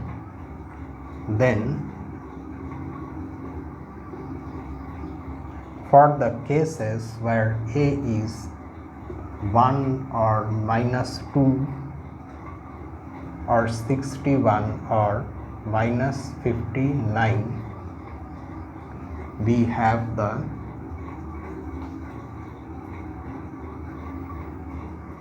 following equations or expressions.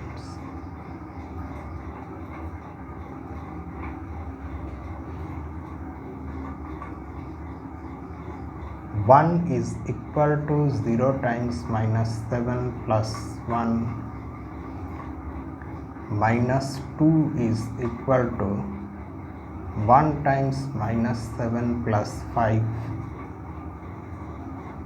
then 61 is -8 times -7 plus 5, and -59 is 9 times -7 plus 4. Note that in these equations the remainders are all strictly less than the absolute value of -7, which is 7.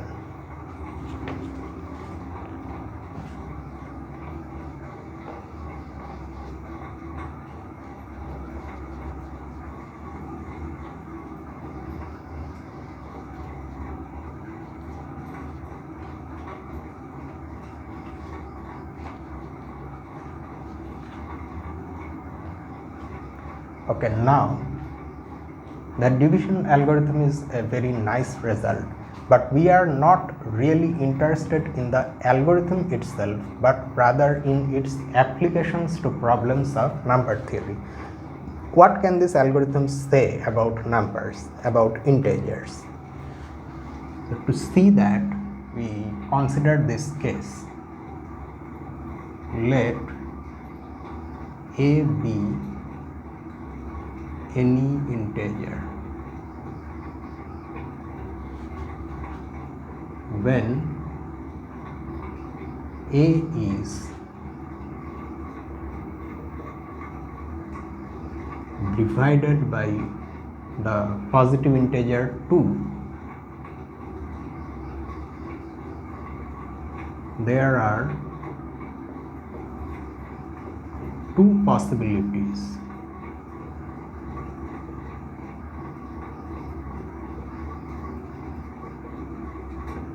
For the remainder, r equal to 0 and r equal to 1. When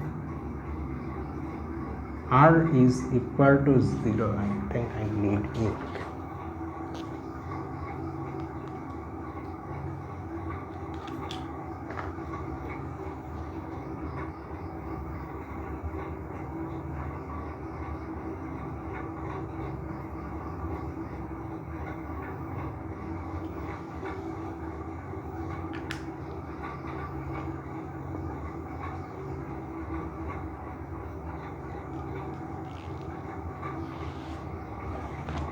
When r is equal to 0, a is of the form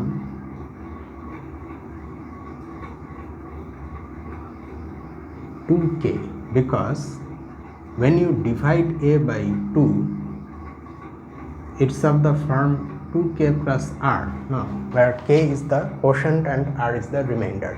If r is 0, then a is of the form 2k for some integer k, and is called even. We call such integers even when r is 1, a is of the form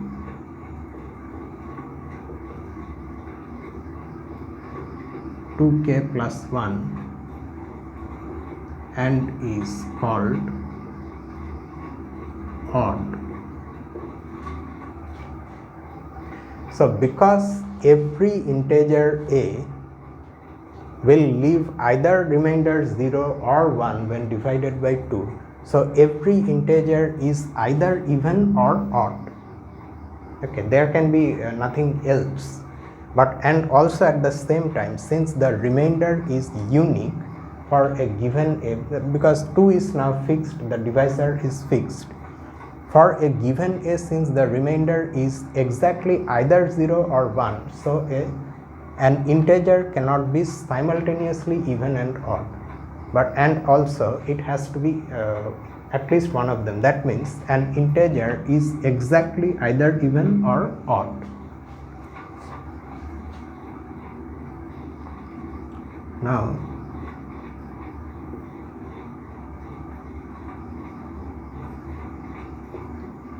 squaring an even integer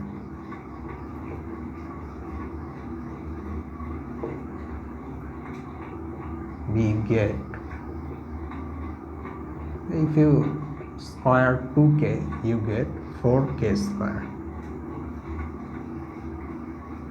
and squaring an odd integer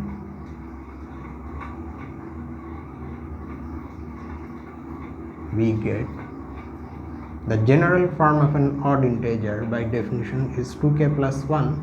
So if you square this, you will get 4k squared plus 4k plus 1, which can be written as 4 times k squared plus k plus 1. Now look at these expressions. 4k squared, 4 times k squared k plus 1. Looking at this expression, what can you say about the remainder when someone divides this integer by 4? Clearly, because this expression is of the form 4 times some integer plus 0, so 0 is the remainder when we divide this number by 4. Note that we can say so because by the division algorithm, the remainder and quotient are unique. Okay. Just like that, when we divide this number by 4, then because the number is of this form and 1 is a non-negative integer less than 4, so 1 is the remainder in that division. Okay. So that means if we divide a square of some integer by 4, then the remainder is either 0 or 1. It's a fact that we have now demonstrated, and this fact can be conveniently used to rule out some integers for squares. What I am trying to say is that suppose you are given an integer and you want to know whether it's a square or not. Say it happens that when you divide the integer by 4, the remainder you are getting is either 2 or 3. Then according to this analysis, the integer can never be equal to a square, because squares always leave a remainder either 0 or 1 when divided by 4. So this can be used as a test for checking whether an integer is a square or not. Now dividing an integer by 4 and finding the remainder is quite easy, but actually checking whether an integer is square or not is much more difficult than that. So this is an application of the division algorithm. We will use some such small things in our calculations in the exercise problems. So the point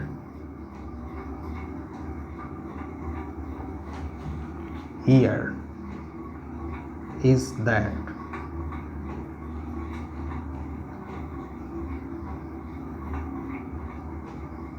the square of an integer leaves the remainder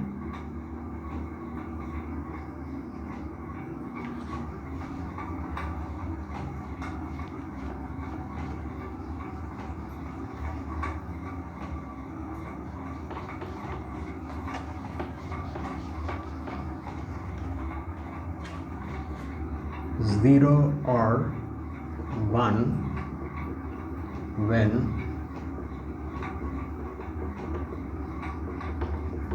divided by 4. Okay. For example, just to show something concrete, you consider this number 111. 111 can be written as 108 plus 3. Now 108 is divisible by 4.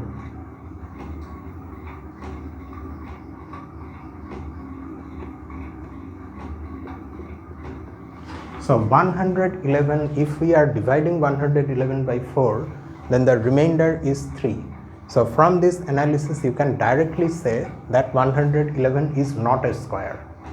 Okay, it cannot be the square of some integer.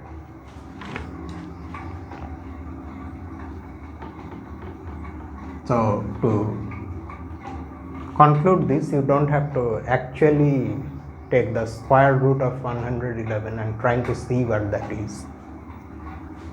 There are other methods also, but this one is particularly nice.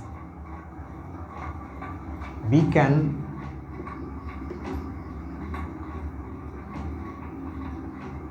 also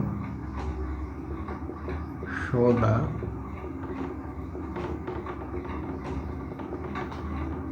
following.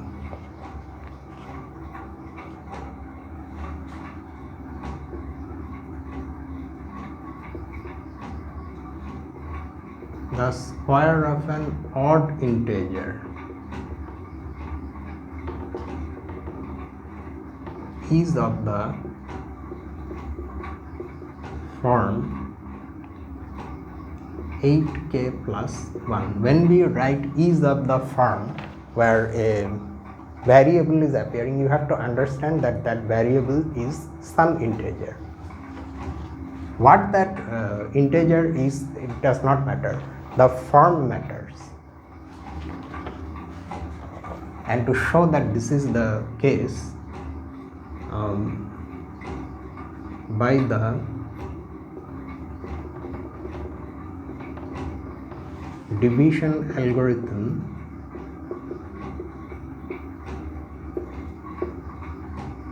any integer is of the form 4k or 4k plus 1 or 4k plus 2 or 4k plus 3. What is this? This is the division algorithm. We are dividing any integer by 4.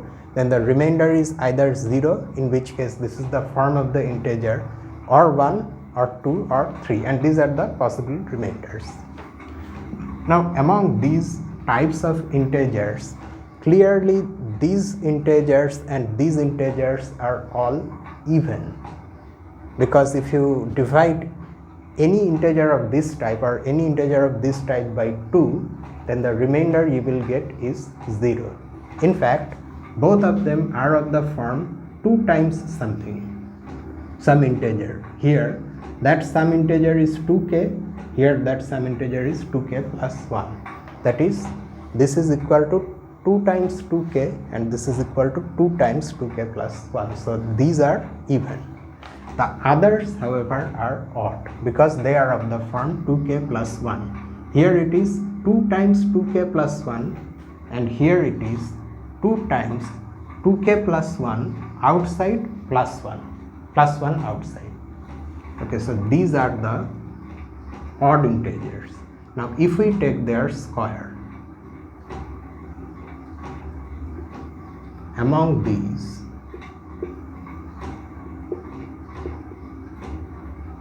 integers of the type 4k plus 1 and 4k plus 3 are odd. Now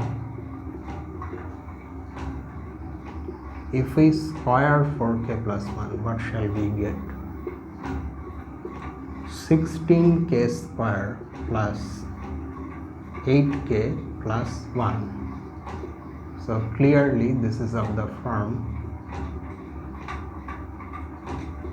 8 times an integer plus 1. And if we take the square of any integer of this form, then here we will get 16k square plus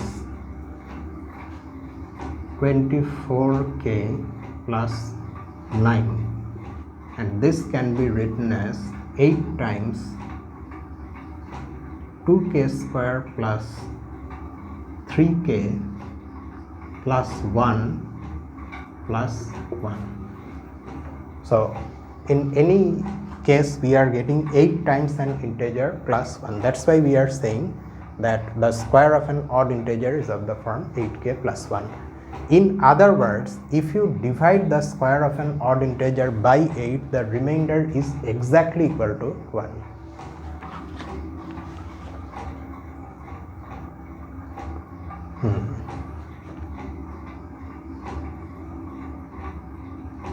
As these remarks indicate,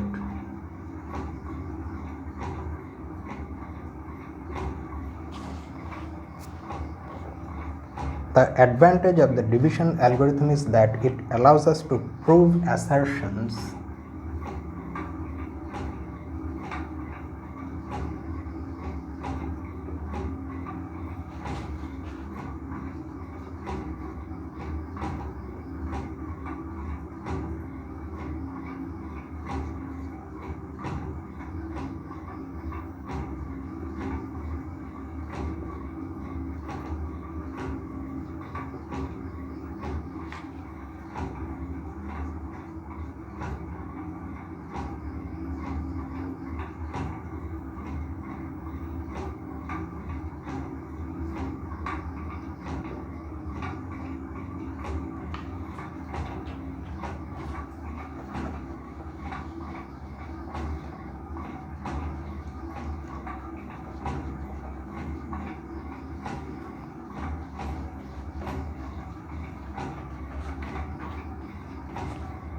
about integers, all integers.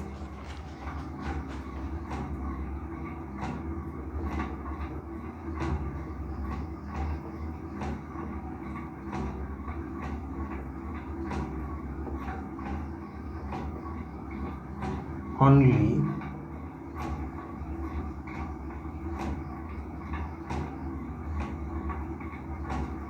finitely many cases. This is because you see, here we are making statements which are true for infinitely many integers, but we have to look only for finitely many cases. That's because those cases are coming from the values of the remainder, and no matter how large the divisor is, the number of possible remainders is always finite.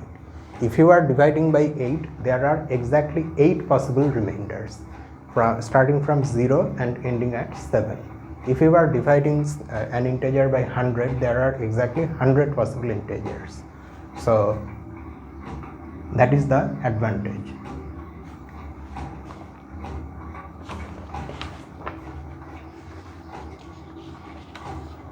And finally, let us illustrate all these things with one example.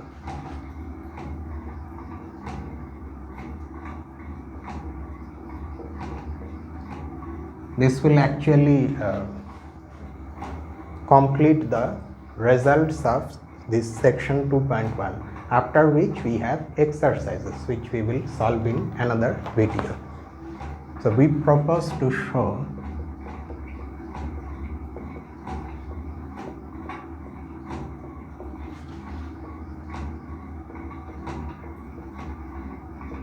that this expression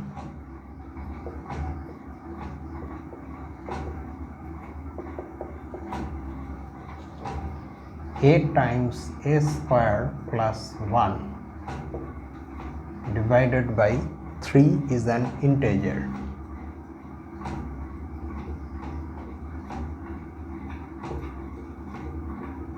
For all integers, a is an integer here greater than or equal to 1. Now if one wants, since we are going through the section about mathematical induction, if one wants, one can apply mathematical induction here. However, a better way is to take the help of the division algorithm. I am not going to write much, only you observe that any integer, because of the division algorithm, is of the form 3k or 3k plus 1 or 3k plus 2. The integer is of this form when the remainder is 0. It's of this form when the remainder is 1 and is of this form when the remainder is 2. So that means a is either 3k for some k or 3k plus 1 for some k or 3k plus 2 for some k. So it's enough to only consider these cases. So let's substitute for a in each case in this expression and see what happens to it. If a is of the form 3k, then a times a square plus 1 divided by 3 becomes, if we directly put a equal to 3k here, and then after cancellation we have this, which is an integer. If a is of the form 3k plus 1, then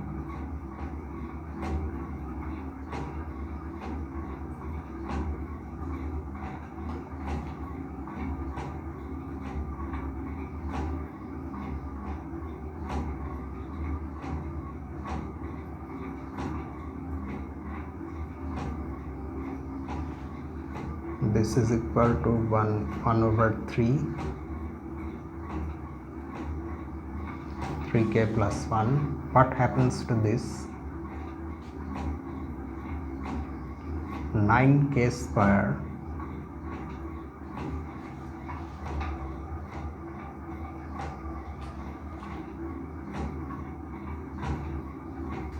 plus 6k plus 2. Okay.